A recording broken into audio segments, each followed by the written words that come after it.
Assalamualaikum warahmatullahi wabarakatuh. Perkenalkan, nama saya Laila Sari dari kelas 23 AKPA dengan NIM 230312046. Nama saya Muhammad Zainali Syahbana dengan NIM 230312047. Saya Melvin Febriani Sulistia dari kelas 23 AKPA dengan NIM 230321049. Di sini saya akan menjelaskan tentang akuntansi investasi.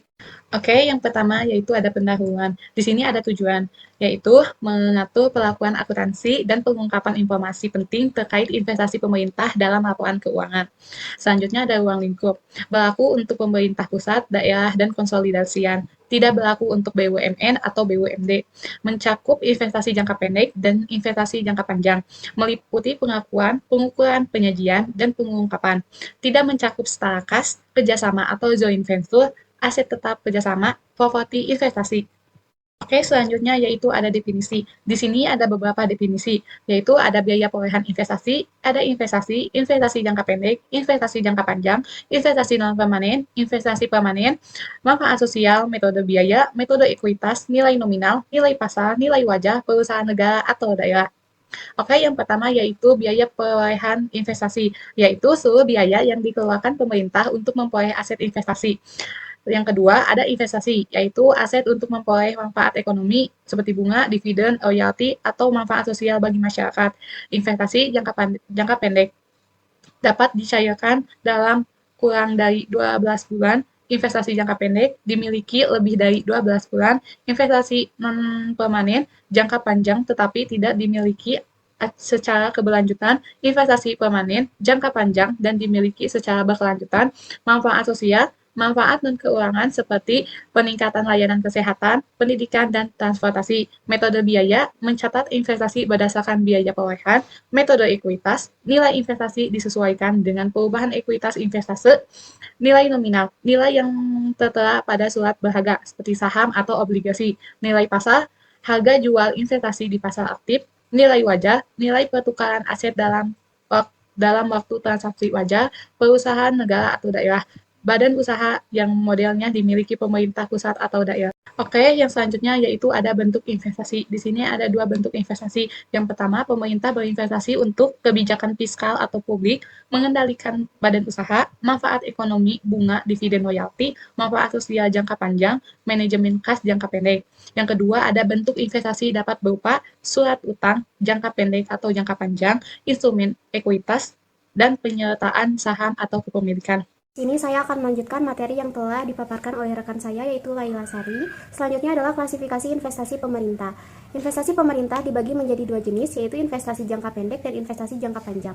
Untuk jangka pendek biasanya bersifat sementara dan cepat dicairkan menjadi uang tunai. Contohnya, pemerintah menyimpan uang dalam bentuk deposito selama beberapa bulan, atau pemerintah membeli surat berharga yang dapat dijual kembali dalam waktu dekat.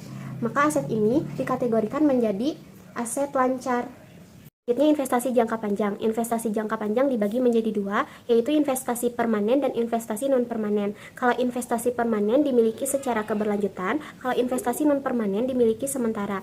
Investasi permanen dilakukan untuk memperoleh dividen, menjaga hubungan kelembagaan, atau meningkatkan pelayanan publik. Selanjutnya ada jenis investasi pemerintah. Yang pertama ada penyertaan modal pemerintah, saham atau non-saham. Yang kedua ada obligasi. Yang ketiga ada penanaman modal proyek pembangunan. Yang keempat ada dana bergulir untuk pelayanan masyarakat. Selanjutnya pengakuan investasi. Suatu investasi baru bisa diakui ketika memenuhi dua syarat utama, yaitu yang pertama ada potensi manfaat ekonomi atau sosial di masa depan. Artinya investasi itu bisa menghasilkan sesuatu, entah itu pendapatan atau manfaat sosial atau peningkatan pelayanan publik. Yang kedua, nilai investasinya bisa diukur secara andal, jadi nilainya jelas dan dapat ditentukan dengan data atau perhitungan yang sah. Kalau dua syarat itu terpenuhi, baru investasi tersebut bisa dicatat dalam laporan keuangan pemerintah. Selanjutnya pengukuran investasi. Setelah diakui, langkah berikutnya adalah pengukuran investasi. Investasi diukur berdasarkan biaya perolehan atau nilai wajar, tergantung jenisnya dan tujuannya. Biaya perolehan meliputi harga beli investasi, ditambah tambahan biaya seperti komisi dan biaya administrasi. Selanjutnya, kalau nggak ada nilai pasar aktif, maka nilainya bisa dilihat dari nilai nominal atau nilai buku. Untuk investasi dalam valuta asing, nilainya bisa dikonversi menggunakan kurs Tengah Bank Indonesia pada tanggal pelaporan. Selain itu, kalau investasi dilakukan dengan harga diskontro atau premium, maka diamortisasi selama umur investasi. Selanjutnya ada metode akuntansi investasi. Metode ini dibagi menjadi dua, yaitu yang pertama metode biaya dan yang kedua metode ekuitas. Metode biaya dicatat sebesar biaya perolehan, lalu penghasilan diakui jika benar-benar sudah diterima.